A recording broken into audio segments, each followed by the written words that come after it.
আওয়ামী সরকারের ১৫ বছরে আর্থিক খাতে যে লুটপাট হয়েছে তার দীর্ঘমেয়াদে প্রভাব পড়েছে দেশের পুঁজিবাজারেও। দুই স্টক এক্সচেঞ্জে তালিকাভুক্ত বেশিরভাগ কোম্পানি দুর্বল মৌলভিত্তির, আর কম দামি শেয়ার কারসাজি ও প্রলোভন দেখিয়ে বিনিয়োগকারীদের লাখ লাখ কোটি টাকা হাতিয়ে নেওয়ার অভিযোগও রয়েছে।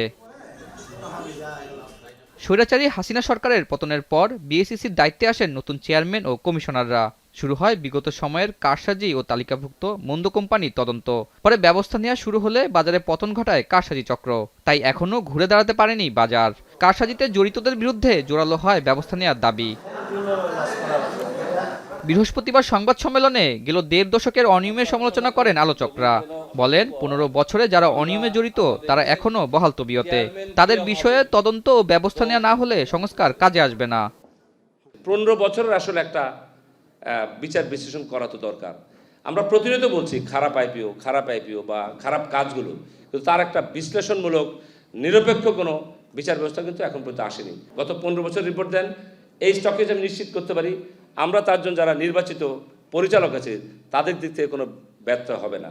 এ সময় ঢাকা স্টক এক্সচেঞ্জের চেয়ারম্যান বলেন, দুর্বল কোম্পানির শেয়ারই পুঁজিবাজারে কারসাজির অন্যতম হাতিয়ার।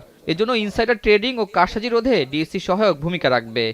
আমরা ওই যে মার্কেটে এখন আমরা বলি দুইটা প্রধান ওয়ার্ড হচ্ছে, একটা হচ্ছে ইনসাইডার ট্রেডিং আর একটা হচ্ছে ম্যানিপুলেশন। সেই জায়গাগুলোতে আমরা কিভাবে ইফেক্টিভ মনিটরিংটাকে আরো জোরদার করতে পারি সেটা নিয়ে আমরা কাজ করছি। বর্তমানে একদমই প্রভাবমুক্ত পরিবেশে ঢাকা স্টক এক্সচেঞ্জ কাজ করছে বলে জানান এই চেয়ারম্যান। তবে ডিএসই, ব্রোকারেজ, মার্চেন্ট ব্যাংক ও সম্পদ ব্যবস্থাপক কোম্পানি সহ সংশ্লিষ্ট সব প্রতিষ্ঠানে এখনো স্বচ্ছতার ঘাটতি রয়েছে বলে জানান তিনি। পুঁজিবাজারের প্রধান যে সমস্যাটা সেটা হচ্ছে যে আমাদের গভর্নেন্সের স্ট্রাকচারটা, মার্কেট অপারেটর বা মার্কেট ইন্টারমিডিয়ারি যারা আছেন, সো তাদের মধ্যে ওই যে সক্ষমতা, আমাদের মধ্যে যে দায়বদ্ধতা বা আমাদের মধ্যে যে স্বচ্ছতা, সেটা এখনো কাঙ্ক্ষিত মাত্রায় বেশিরভাগ প্রতিষ্ঠানেই নাই। এ সময় তিনি জানান দুই স্টক এক্সচেঞ্জ একীভূতকরণের কথা ভাবা হচ্ছে। 2টা বা 3টা করে স্টক এক্সচেঞ্জ 90-এর দশকে বা আর্লি 2000-এ ছিল। তো সেক্ষেত্রে ওইটাও আমাদের একটা ভাবনার বিষয় হতে পারে যে আমরা কি 2টা স্টক এক্সচেঞ্জ একসাথে হলে কি মার্কেটের জন্য আরও বেশি এফিসিয়েন্সি তৈরি করতে পারি কি না, সেটা আমরা ওনাদের সাথে কথা বলবো।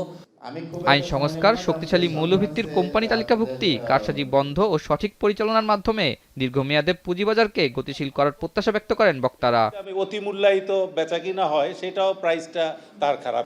আতউনিয়ন, এখন, ঢাকা।